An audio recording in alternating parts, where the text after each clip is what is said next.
Hi, welcome to the Aircraft Maintenance Tracking Program tutorial on how to initialize the equipment list. The screen you are seeing is the opening screen of AMPRO. You will see it the first time you open the program after installation. After installation, the database is empty and no aircraft information exists. AMPRO uses the aircraft information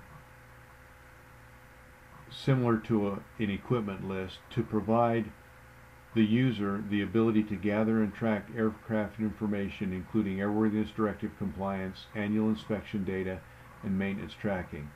So entering the aircraft equipment list is the first step.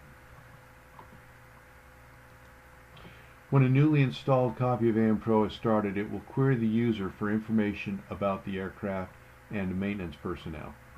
I'm going to use an aircraft that I recently became familiar with as an example. The N number is 82488.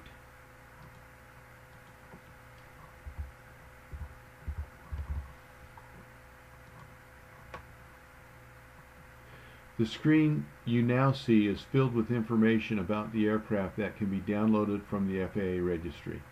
Blank fields are blank because that specific information is not known by the FAA's registry. The fields that are marked with asterisks, here, here, and here, are fields which must be filled in. One significant field is the total time on the airframe at last tachometer change.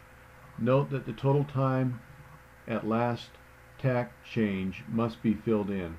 The program assists the user by calculating the total time from the tach time, and thus the user is only required to enter the tach or Hobbs time when running the program.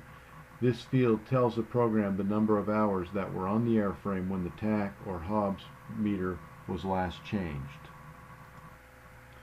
In this aircraft's case, the tachometer has never been replaced, so the value here is 0, indicating that the time on the airframe at the time when the current tachometer was installed was 0.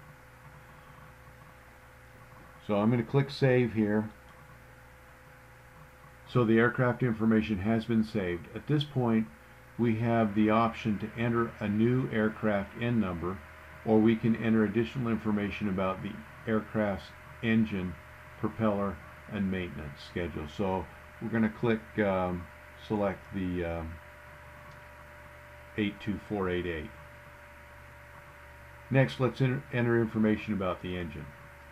The engine is a Continental Motors 0470-R.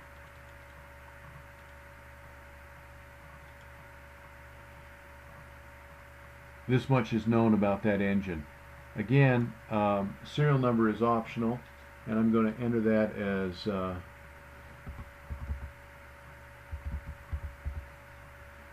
TBO hours are optional but helpful. The engine's position is the front engine, and it's a 6-cylinder. The engine could be, you could enter multiple engines into the equipment list, and then you would have, for example, a left and right or a front and rear. But this 182 obviously has just a front engine. So the next thing that's interesting is this enter hours on the following items when the tachometer was last changed. The engine is original but was overhauled when the tachometer read 3189.15. The overhaul was younger than the tach, so the number will be negative. So in this point right here, I'm going to say negative 3189.15. And of course the top was overhauled when the when the engine was major overhaul, so we'll say again 3189.15. So this 0 right here indicates that the engine and the tachometer have the same number of hours. The engine was new when the tach was new. The dates of the engine manufacturer and overhaul, top overhaul, could be entered here, but I'm going to skip those to save time.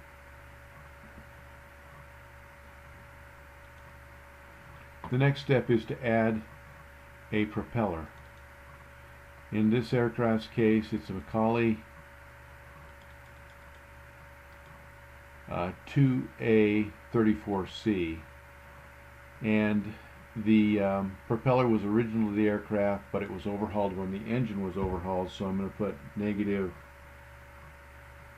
3189.15.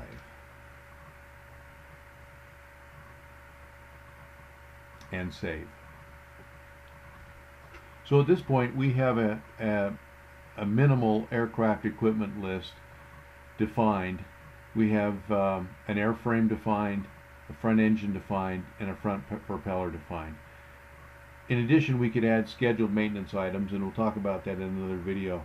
Those allow us to track things like oil changes and air filter changes, vacuum filter changes, those kinds of things that need to be done on for some situations.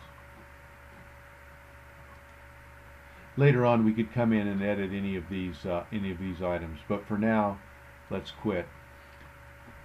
Next, AMPRO realizes that it has no information about the maintenance personnel, so it prompts us for that. I'm going to enter my mentor's name,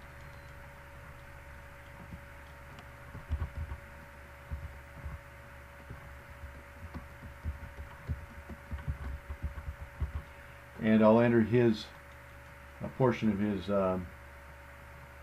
mechanic's license number.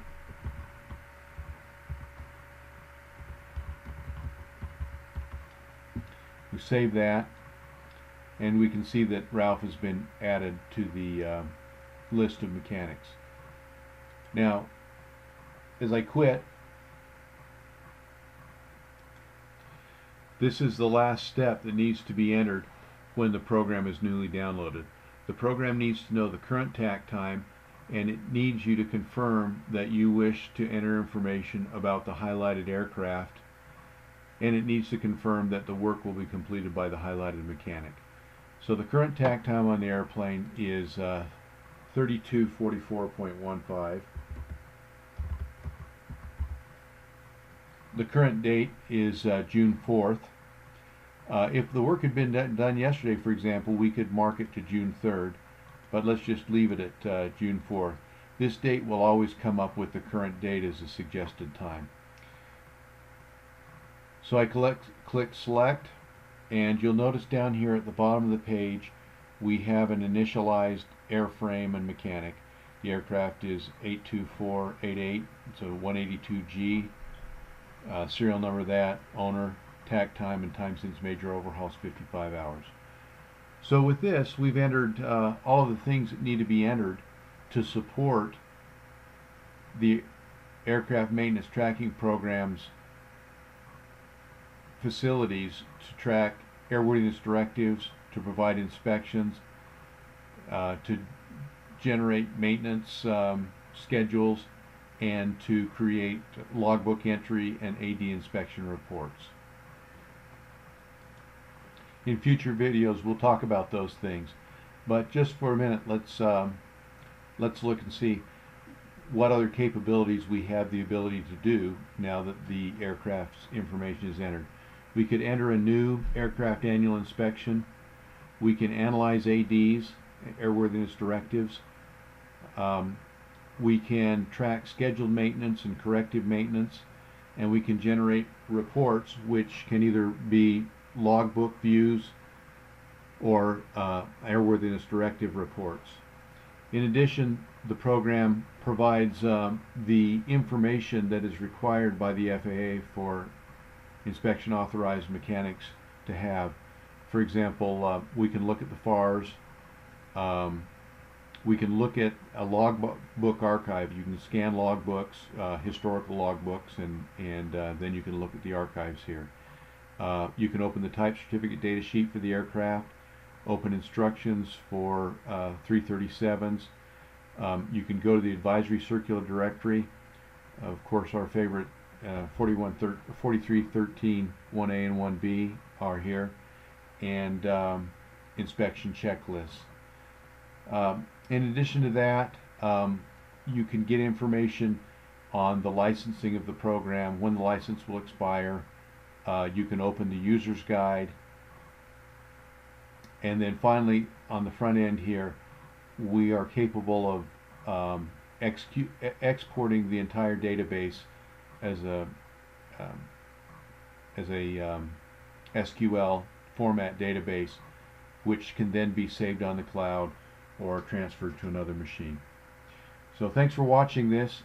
In the next video, we'll talk about analyzing the airworthiness directives.